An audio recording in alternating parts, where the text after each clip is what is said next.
Welcome back, America. Hugh Hewitt live inside the Beltway, joined by Senator Tom Cotton from Arkansas. Good morning, Senator. Welcome back. Good to have you.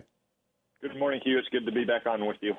Now, I'm going to cover the president's press conference, the press itself, the Supreme Court and Congress, and the Chinese. Now, that's an outline of where we're going to go. Do I ever give you questions, Senator Cotton? Rarely even give me topics, and sometimes you don't even answer the phone when I call for my interview. That was last week. Our phone wouldn't roll over. It was very bad.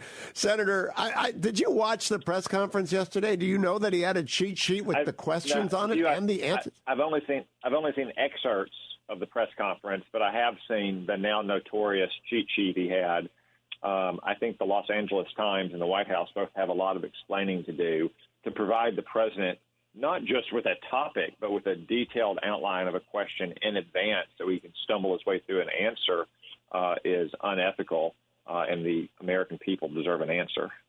Well, what has happened to the American press that is even, I know that maybe the bureau chief told the Times reporter, you've got to get on camera, you never get called on. So maybe the reporter did the deal or the bureau did the deal. But it was a deal. I mean, we all have seen it. There is no doubt that the president got fed a question that he had and read a prepared answer. Absolutely. That's obviously what happened. It's there for the entire world to see. That's why I say the Los Angeles Times and the White House have a lot of explaining to do.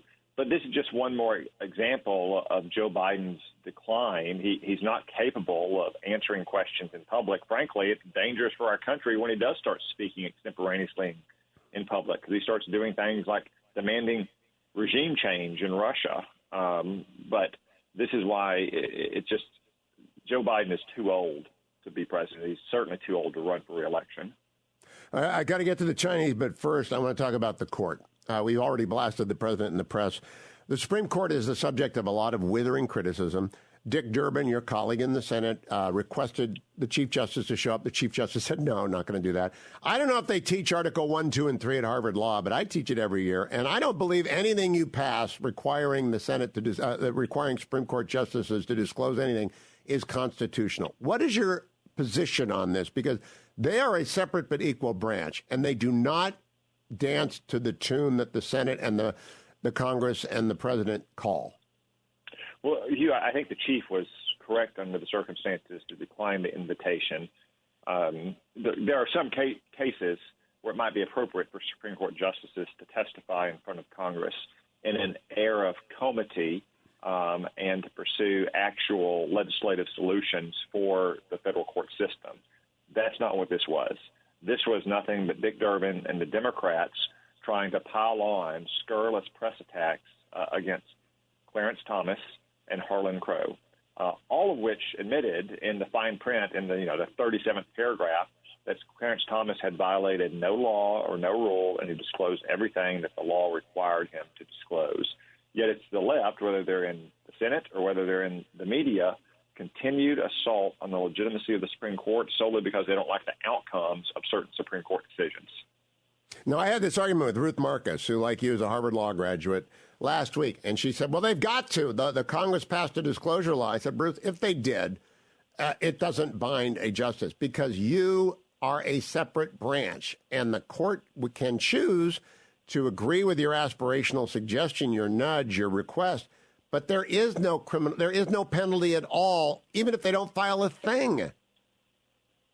Well, and Hugh, I mean, there are canons of conduct and standards that apply to the Supreme Court. To go back to the example of Clarence Thomas and Harlan Crow, there's been no allegation whatsoever that Harlan Crow or his businesses ever had any matters in front of the Supreme Court that would have required Justice Thomas or anyone else to recuse themselves. Or, for instance, the federal courts just decided to require disclosure of flights on private aircraft. Clarence Thomas, in a statement, said that from this point forward, he will disclose if he flies on private aircraft, as justices have in many cases in the past. But that very change simply highlights the fact that it was not required before now. Yeah, he doesn't have to. I don't know if you agree with me on the Constitution. I won't press you on it, but I just think it's maybe you don't want to betray your own branch of government by saying, no, we don't have the authority to do anything with the court, but you don't. Let me go to China. General Secretary Xi watches what President Biden does. What do you think he walks away thinking after that press conference yesterday?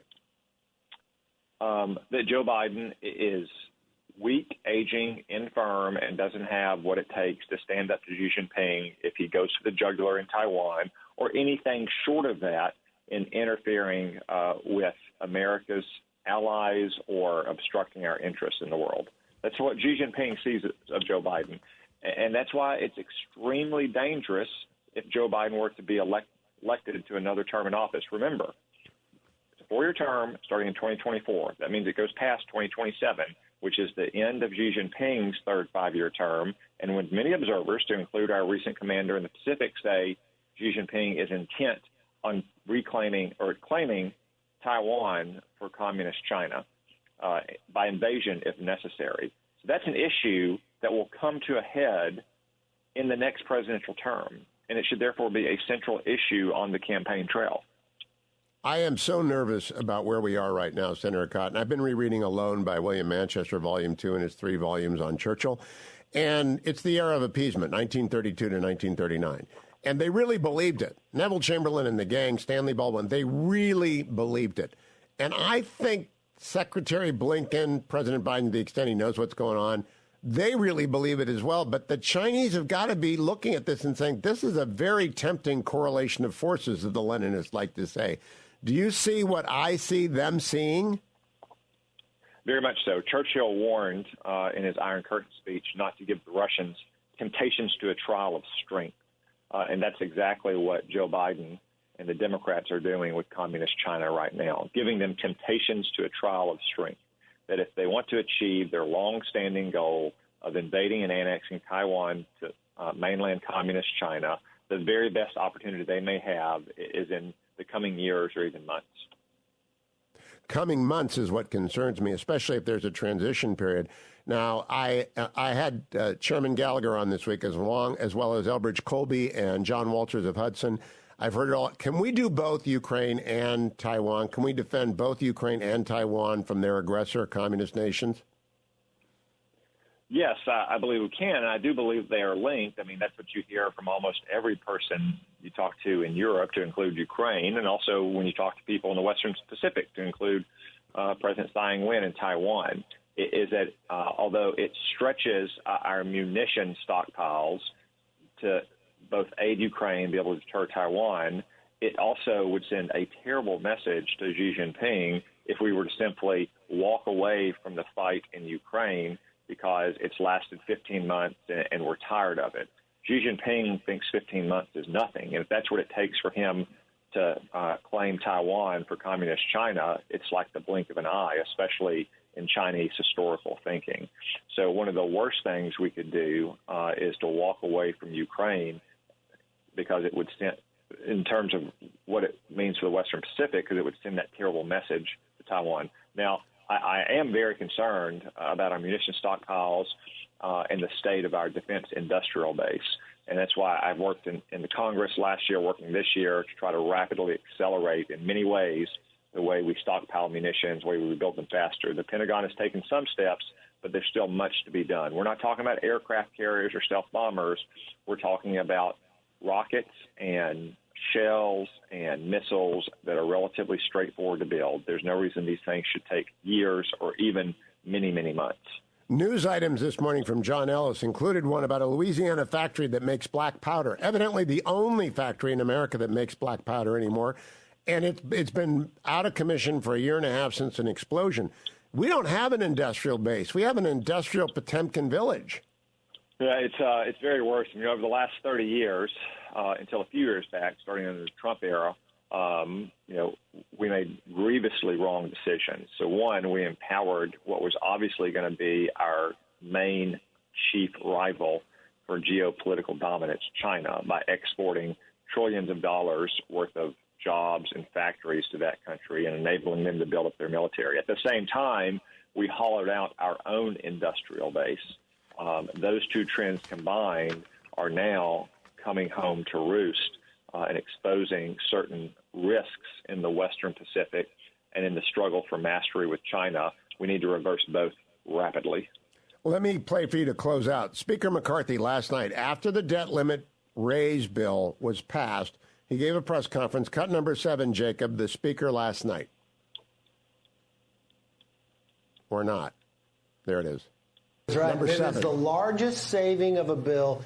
You said at the very beginning we had to show you a plan, even though the Democrats have shown no plan. Not only did we show you a plan, we're the only ones to pass a plan. So I think it's up to you now. Whether the economy goes in any trouble, it's you, because the Republicans raised the debt limit. You have not. Neither has Schumer. Speaker McCarthy got it done, Senator Cotton. Is the ball in Chuck Schumer's court and President Biden's court, in your view? Well, I just couldn't be prouder of Speaker McCarthy and House Republicans for taking leadership on this issue seriously. We should not default on our debt, but we also cannot just continue to spend money without serious reforms. And Speaker McCarthy and House Republicans took the mantle of leadership. I commend them strongly, and the ball is entirely now in Joe Biden and Chuck Schumer's court. They've been irresponsible about this from the very beginning, refusing to even sit down to negotiate with Speaker McCarthy. But now the House Republicans are the only one who have actually put a plan out and passed a plan. It's vitally important for our nation that Joe Biden and Speaker McCarthy begin to negotiate. If they do that, I'm confident we can get to a compromise solution that may not please everyone or solve all of our problems, but it will raise the debt ceiling and do so with a package of responsible reforms that will begin to get our fiscal house in order. Now, will it spook the markets if we continue to play chicken here? I don't know that the president wants to meet with the speaker because of that performance yesterday, but it will spook the markets if he doesn't. Well, what will spook the markets is if Joe Biden remains stubborn and intransigent about even meeting with Kevin McCarthy. But, I mean, Hugh, I'll just be frank with you. What I hear is that White House aides are scared of letting Joe Biden meet with Kevin McCarthy because they don't believe he has the ability anymore to sit down and have a one-on-one negotiation without giving away the store or without taking steps that they don't want him to take. And they're trying to stage manage this by keeping Kevin McCarthy away from Joe Biden. It's just another example of why Joe Biden is too old to be president. He's right. You're right, Senator. You're right. And I just hope somebody figure we can't have Woodrow Wilson for 5 more years. Senator Tom Cotton, good to talk to you again. I'll be right back.